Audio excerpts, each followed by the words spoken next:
Today we're going to talk about periods. So if you know me past the basic level, I've probably talked to you about periods, the environment, or both of them combined. And we're going to further that trend today by doing it again. But this time we're going to add a little bit of feminism and gender equality on the side because it really does affect us.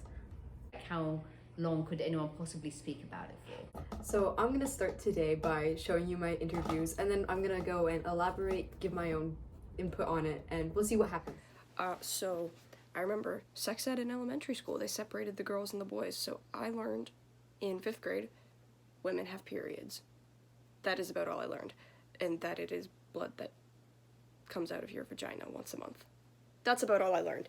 I didn't learn anything about like how to deal with it. Well, I learned that you can use pads and tampons, but I didn't learn like how to make the pain go away. Methods to make it lighter, like birth control or anything, but yeah. So I basically learned that women have periods.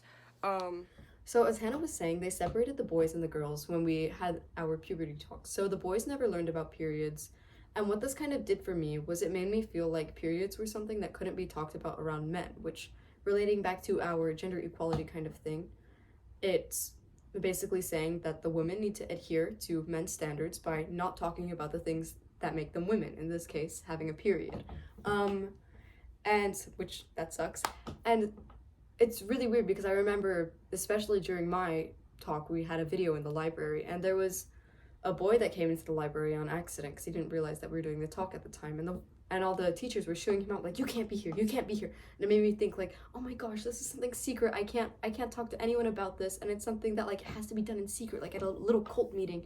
And I was just always scared to ask. And the second problem being, we had to ask in the first place because we didn't learn anything that would actually really be useful to us in terms of our period. Like Hannah was also saying, they just taught us we had periods and what it was, but I didn't know what was going on with my period. Like I didn't know that like I would get really bad cramps. I didn't know that like a day before I just feel sucky.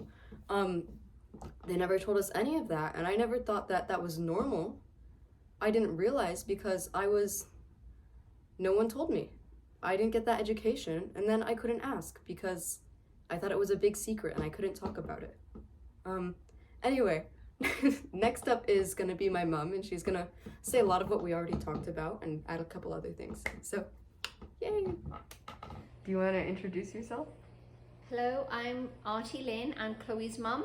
And then what ways did they tell you you could deal with your period once you got it?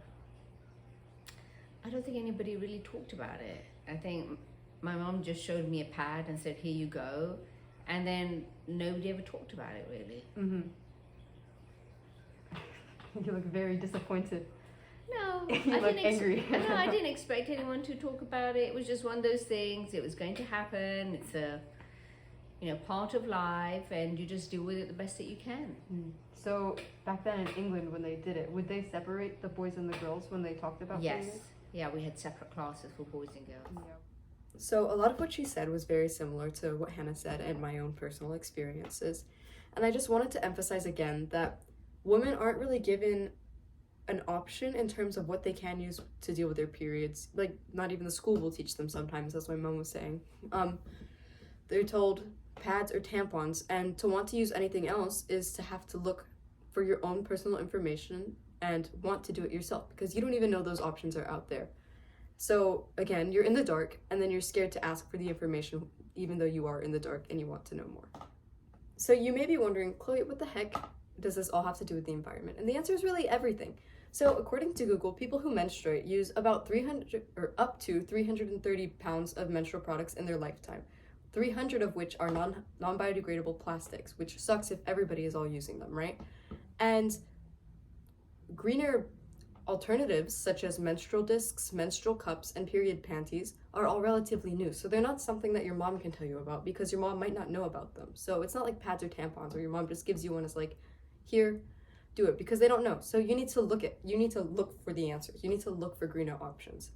And to really spread these green options, we need to talk about it, which, as we've said, is something that we don't really do.